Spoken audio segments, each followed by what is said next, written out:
Just a few weeks ago, U.S. Bank Stadium in Minneapolis, Minnesota was playing host in the Super Bowl between the Philadelphia Eagles and New England Patriots, and come this Wednesday, it will play host to the UW-Parkside baseball team as they take on St. Cloud State. Head coach Daniel Esposito joins us now. Coach, how important or how unique kind of is this of an opportunity for your players to play in one of the more premier sporting venues in the country and in the world come this Wednesday?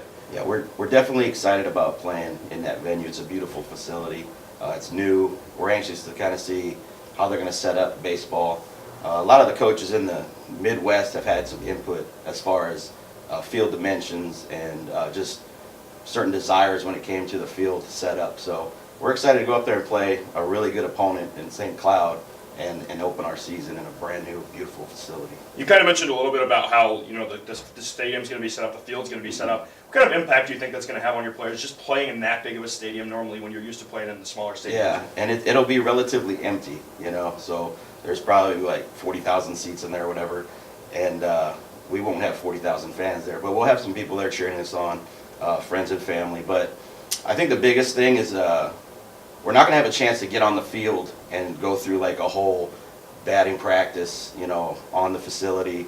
You kind of have to warm up off to the side. There's probably a game going on before our time, so we'll be in the cages, and then the first time we get on the field, we'll probably play catch, and now it's pretty much start the game. So it's not your typical day at a facility where you get to utilize the field and have batting practice.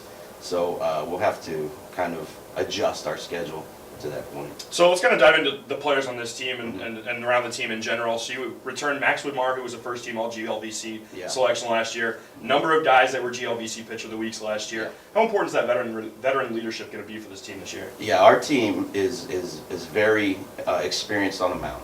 Even the guys we're going to bring into the game, starting rotation, Connor Cunningham did a great job as a sophomore last year for us.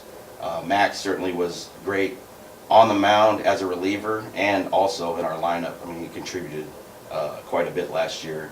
But we're going to have some younger guys needing to step up in a rotation, get some good innings on the backside of the games, help us close down some games and contribute on the mound. In the field, I mean, we have a younger, newer group. So I think we graduated 4 seniors on the infield. Our outfield's going to be as good as anybody in our conference.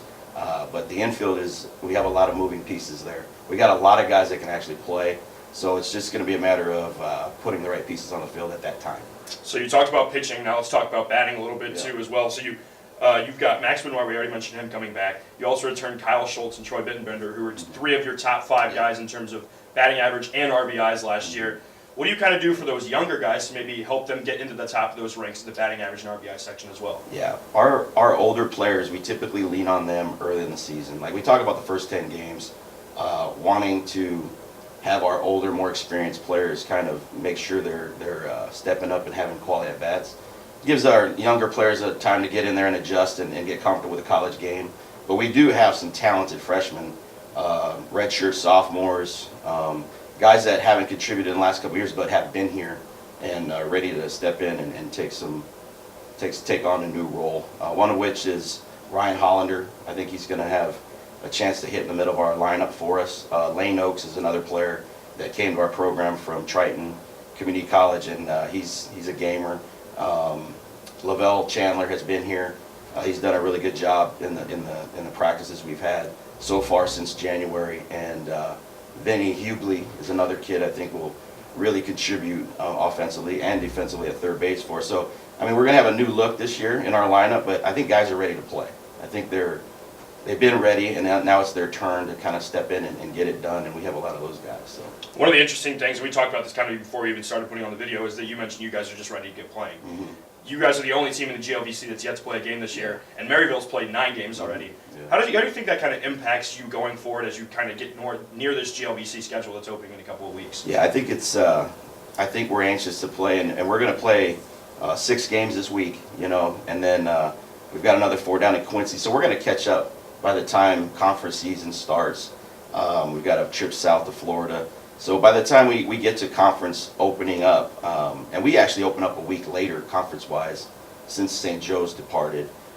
So we have actually opened our conference season 1 week later than everybody else. So I think by the time it's all said and done, we'll have played plenty of games to prepare us to kind of get to Southern Indiana and start our conference season.